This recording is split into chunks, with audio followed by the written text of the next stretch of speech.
নমস্কার বন্ধুরা, আপনাদের সবাইকে স্বাগত জানাই। আমি আজকে কাঁকড়ার একটা রেসিপি নিয়ে চলে এসেছি। এইভাবে যদি কাঁকড়া বানান তাহলে খুব ভালো হয় খেতে। এইভাবে বানিয়ে দেখতে পারেন।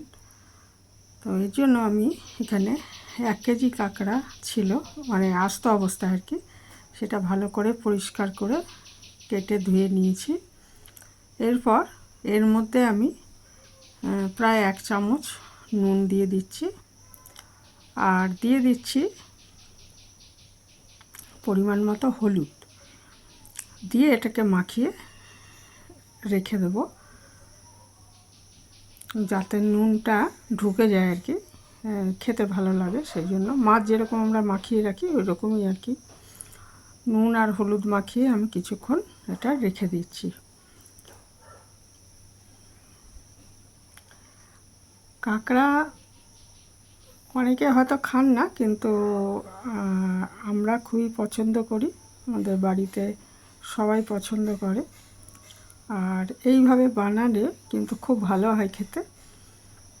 আর আমি এটা আলু ছাড়াও করতে পারেন, তবে আমি এখানে আলু দিয়েছি। 2টো আলু কেটে নিয়েছি ডুমো ডুমো করে, 3টে পেঁয়াজ নিয়েছি, এর মধ্যে 2টো হচ্ছে পেস্ট করব আর একটা কুচি করে রাখবো আর কি, ওটা পেস্ট করব না। আর কয়েক কোয়া রসুন আর 1 টুকরো আদাও নিয়েছি। 2টো পেঁয়াজ কেটে নিয়েছি, 2টো কাঁচা লঙ্কা, আদা রসুন দিয়ে দিয়েছি, দিয়ে পেস্ট করে নিচ্ছি। এরপর একটা কড়াইতে, অবশ্যই সর্ষের তেলে করবেন রান্নাটা, সর্ষের তেল দিয়ে আমি 2 খেপে কাঁকড়ার টুকরোগুলোকে ভেজে নিচ্ছি।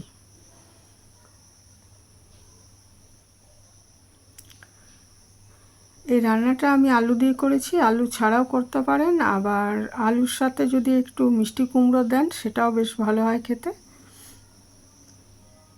তো আগে খুব ভালো করে লাল করে ভেজে নিতে হবে। তো আমি 2 খেপে এগুলো ভেজে নিয়েছি আর কি, 2 খেপে ভেজে নিচ্ছি, কারণ অনেকগুলো টুকরো তাই। তারপর ওই ভাজা হয়ে গেলে ওই তেলের মধ্যেই আমি আলুটা ভেজে নেব আগে। তুলে রেখেছি ভেজে, প্রথম খেপে ভাজার পর তুলে রেখেছিলাম, সেইটা দেখালাম। আর ওই তেলের মধ্যে আমি আলুটা নুন আর হলুদ দিয়ে ভেজে নিচ্ছি।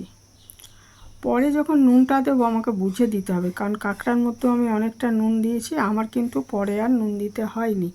কাজেই এই আলুটা নুন দিয়ে ভেজেছিলাম, এইটাই লাস্ট দিয়েছিলাম নুন। পরে মশলা দিয়ে যখন কষাবো আর নুন দেব না, যদি লাগে তাহলে পরে মেশাতে হবে।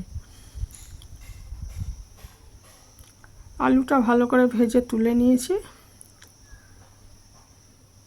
তারপর ওই তেলের মধ্যে আমি ফোড়ন হিসাবে দিলাম তেজপাতা, 2টো শুকনো লঙ্কা, দারচিনি, লবঙ্গ আর ছোটো এলাচ। দারচিনি, লবঙ্গ, ছোটো এলাচ এটা একটু আমি হামানদিস্তায় থেতো করে দিয়েছি, তাহলে ফ্লেভারটা ভালো মতো বেরিয়ে যাবে, খেতে ভালো লাগবে। আর থেতো করে দিয়েছিলাম বলে পরে আর আমি গরম মশলা মেশাইনি, না হলে পরে গরম মশলা মেশাতে পারেন। আর ওই যে একটা পেঁয়াজ কেটে রেখেছিলাম সেটাকে এটা আগে দিয়ে ভালো করে ভেজে নিচ্ছি পেঁয়াজটা। এইভাবে পেঁয়াজ ভাজাটা দিলে খেতে আরও ভালো হবে, ওই জন্য কিছুটা পেঁয়াজ আমি এইভাবে রেখেছি। আমরা মাংস রান্না করার সময় যেমন কিছুটা পেঁয়াজ রাখি, একটু ভেজে দিই, আর বাকিটা পেস্ট করে নিই, সেই রকমভাবেই আমি পেঁয়াজটা ভেজে নিচ্ছি এখানে। আর ওইখানে তো পেস্ট করে নিয়েছি মশলাটা, 2টো পেঁয়াজ, 4-5 কোয়া রসুন আর 1 টুকরো আদা পেস্ট করে রেখেছি। পেঁয়াজটা ভাজা হয়ে গেলে এর মধ্যে আমি সেই মশলাটা দিয়ে দিলাম, পেস্ট করে রাখা মশলাটা দিয়ে দিলাম। দিয়ে দিচ্ছি পরিমাণ মতো লঙ্কার গুঁড়ো, জিরে গুঁড়ো, হলুদ, এগুলো দিয়ে দেবো। নুন আর আমি দিইনি, আগেই বললাম, নুনটা আমি আলু ভাজার সময় দিয়েছিলাম আর দিইনি। খুব ভালো মতো কষিয়ে নিতে হবে। একটু জল মিশিয়ে দিয়েছি, যেহেতু শুকনো জিরে গুঁড়োটা দেওয়া হয়েছে। হলুদ দিয়ে দিচ্ছি, জিরে গুঁড়ো দিয়ে দিচ্ছি, আমি ওই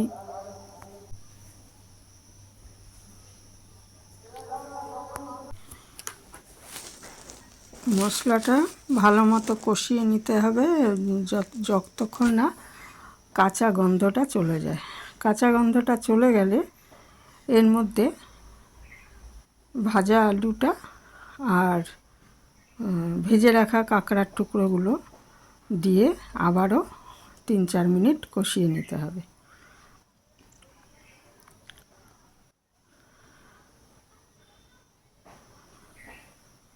মশলাটা কাঁচা গন্ধ চলে গেছে, তেল ছেড়ে আসছে। এই সময় আমি ভাজা আলুগুলো দিয়ে দিলাম, তারপরে কাঁকড়ার টুকরোগুলো, ভেজে রাখা কাঁকড়ার টুকরোগুলো দিয়ে 3-4 মিনিট কষিয়ে নিচ্ছি।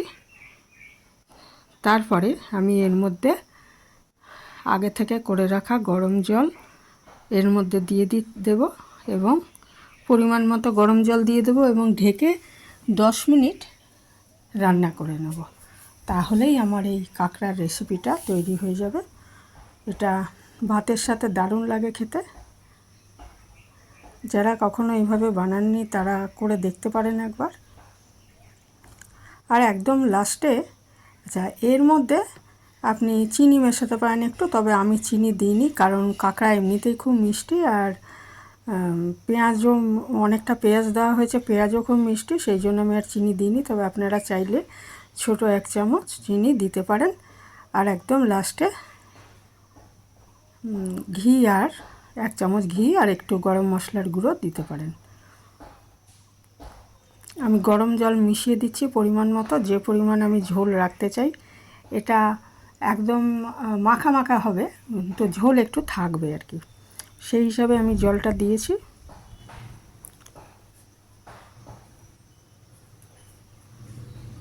এবার আমি ঢেকে 10 মিনিট রান্না করে নিচ্ছি। 10 মিনিট রান্না করলে এটা আলু আর কাঁকড়ার টুকরোগুলো সেদ্ধ হয়ে যাবে। তারপর গ্যাসটা বন্ধ করে 3-4 মিনিট স্ট্যান্ডিং টাইমে রেখে দিন ঢাকা অবস্থায় ওভেনে, তাহলে এটা রেডি হয়ে যাবে। 10 মিনিট পরে দেখুন আমি খুলে নিয়েছি, আলু একদম সেদ্ধ হয়ে গেছে, কাঁকড়া তো ভাজার সময়ই অনেকটা সেদ্ধ হয়ে গেছে, কাজেই এটা একদমই রেডি হয়ে গেছে।